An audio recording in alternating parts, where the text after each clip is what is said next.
Congress party के 135वें स्थापना दिवस के शुभ अवसर पर सभी को हार्दिक शुभकामनाएं। भारतीय राष्ट्रीय कांग्रेस की स्थापना 28 दिसंबर 1885 को यो ह्यूम, दादाभाई नौरोजी, दिनशा वाचा, उमेश बनर्जी ने मिलकर की थी।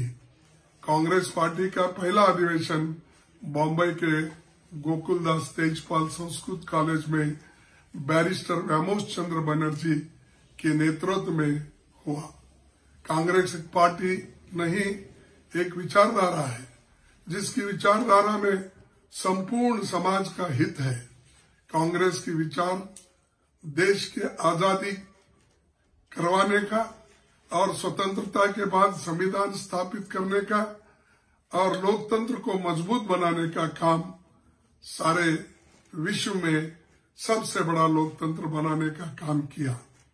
जब देश 1947 में आजाद हुआ था तो देश का खजाना खाली था, 2 समय का खाना नहीं मिलता था।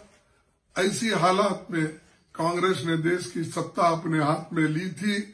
कांग्रेस को उस शासनकाल में हिंदुस्तान में विश्व की सबसे बड़ी ताकत बनाने का काम किया और हजारों विमान, सैकड़ों टैंक, लाखों फैक्ट्रियां, छोटी और बड़ी, और लाखों गांव में बिजली, हजारों बांध, हजारों किलोमीटर सड़क का मार्ग निर्माण करवाया और परमाणु बम बनाए।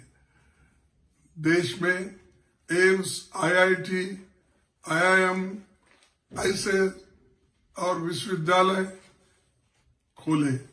इंदिरा गांधी जी ने बांग्लादेश को आजाद करके पाकिस्तान के 2 टुकड़े उन्होंने किया। 2004 और 2014 तक कांग्रेस अध्यक्ष श्रीमती सोनिया गांधी जी के नेतृत्व में डॉक्टर मनमोहन सिंह जी के प्रधानमंत्री के रूप में जन कल्याणकारी योजना के आगाज किया, जैसे पोलियो मुक्त भारत, सूचना का अधिकार कानून, मनरेगा, भूमि अधिग्रहण, भोजन का अधिकार, शिक्षा का अधिकार, जीडीपी की ग्रोथ, ये सारी कामें उन्होंने की। जब से बीजेपी सत्ता में इस देश में आई है, उसका उद्देश्य केवल देशवासियों को आपस में लड़ाना, धर्म और जातियों में बंटवारा करना। आज किसान सड़क पर बैठा हुआ है, जो देश के लोगों को खाना खिलाता है।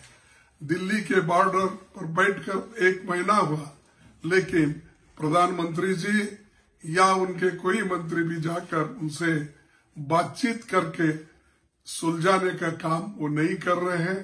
इससे और भी किसान परेशान हुआ है। 3-4 बड़े उद्योगपति के सिवाय इस सरकार से कोई भी वर्ग खुश नहीं है। इस सरकार की गलत नीतियों के कारण अमीर और अमीर होता जा रहा है, गरीब और गरीब होता जा रहा है, और आज ये परिस्थिति इस देश में आई है। कांग्रेस पार्टी तिरंगे की आन बान और शान के लिए और देश की एकता, अखंडता, बोलने की आजादी और भाईचारे को मजबूत बनाने के लिए, संविधान की हिफाजत करने के लिए, लोकतंत्र की हिफाजत करने के लिए हम हमेशा लड़ते रहेंगे, चाहे उसके कितने भी त्याग और बलिदान देना पड़े। जय हिंद।